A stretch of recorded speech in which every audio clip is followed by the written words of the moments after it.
안녕하세요. 이곳은 손흥민 선수에 대한 모든 정보를 분석하고 업데이트하는 손흥민 팬 축구 채널입니다. 오늘 오전 새벽 2시 45분에 토트넘과 마르의 유로파리그 16강 1차전 경기가 있었습니다. 결과는 어떻게 됐느냐? 토트넘이 개쓰레기 경기력을 보여주면서 아크마르에게 완전히 당하고 말았고 아무것도 보여주지 못하면서 1대 0으로 패배를 당하고 말았습니다. 베리바 자책골이 들어가면서 일단 토트넘은 졌다는 결론이 나왔습니다. 그렇다면 토트넘이 어떤 경기력을 보여주었는지 통계로 살펴보도록 하겠습니다. 엔제 감독은 오늘 선발로 아치 그레이와 단소를 투입하는 모습을 보였습니다. 그리고 최전방에는 최근에 아무것도 보여주지 못하면서 현지로부터 욕을 먹고 있는 마티스텔을 기용하는 엔제 감독이었습니다. 로메로와 반더레이가 부상 복구했고 그리고 지금 이 자리에 솔랑키가 부상 복귀한 상황에서 이번 경기에서 힘을 빼고 일단 경기를 시작한 엔제 감독이었다고 할 수 있겠습니다. 그래서 경기가 어떻게 돌아갔느냐? 전반 통계를 먼저 살펴보도록 하겠습니다. 토트넘은 점유율 65%를 가져갔습니다.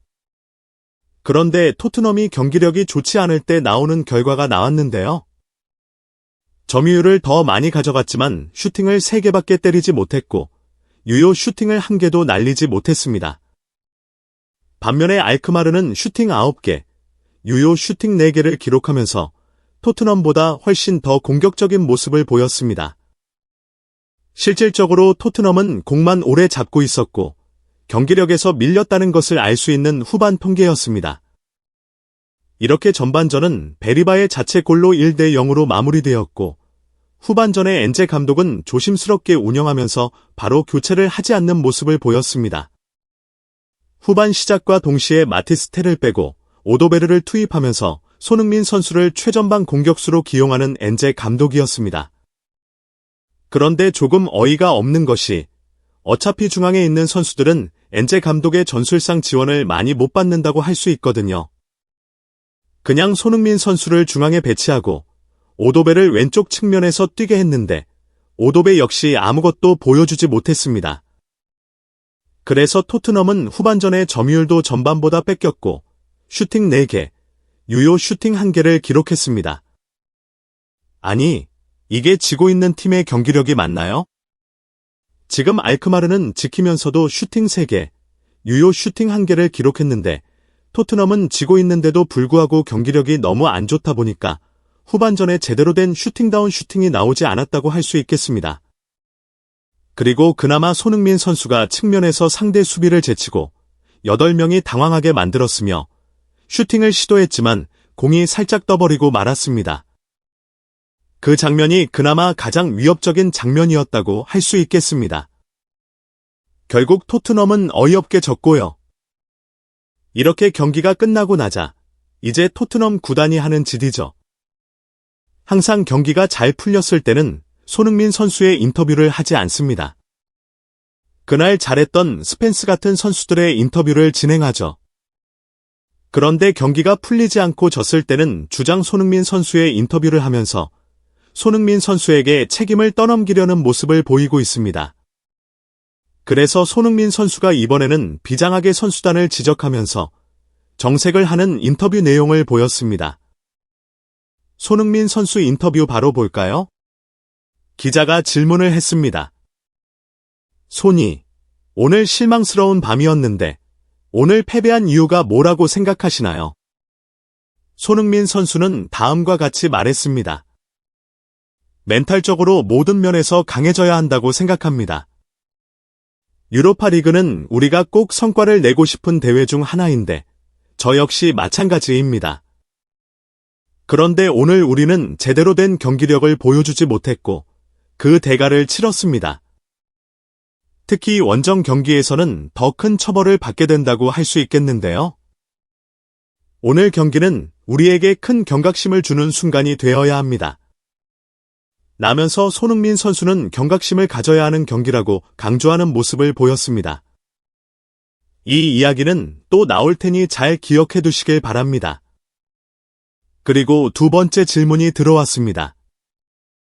오늘 경기에서 제대로 적응하지 못했다고 감독님이 말씀하셨는데요. 캡틴 손이, 당신도 그 말에 동의하나요? 그러자 손흥민 선수는 다음과 같이 말했습니다. 맞습니다.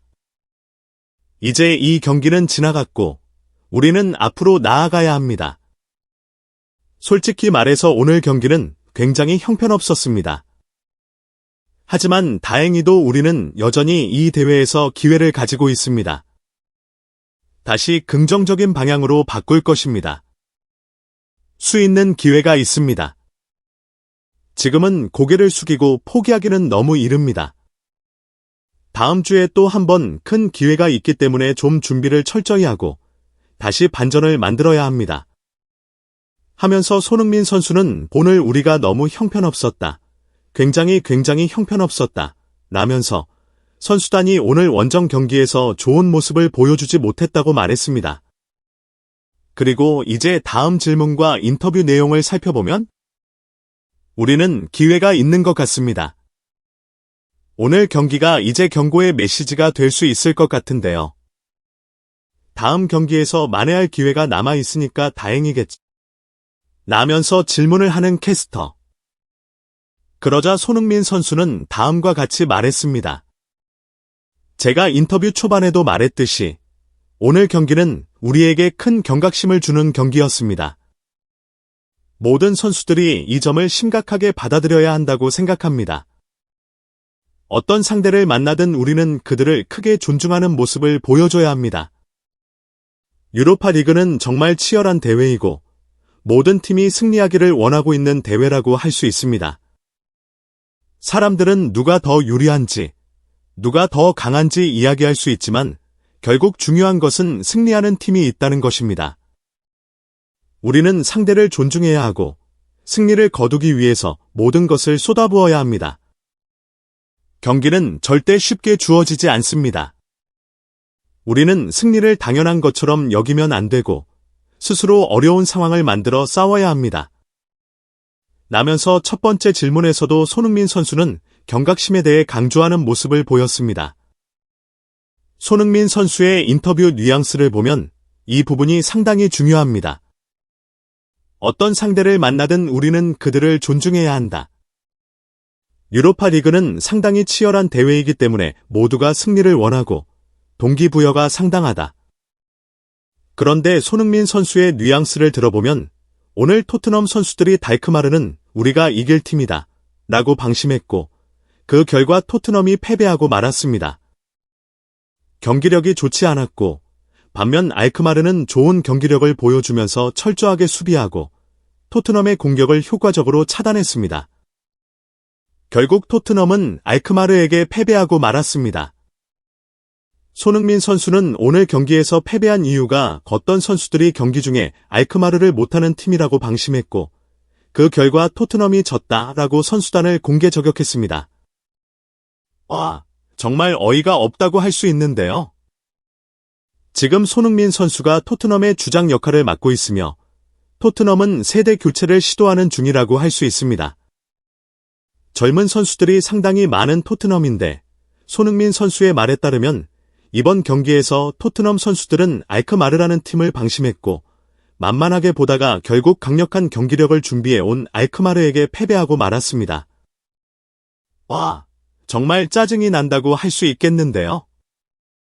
아니, 지금 손흥민 선수가 혼자 팀을 이끌어 갈 수 있나요?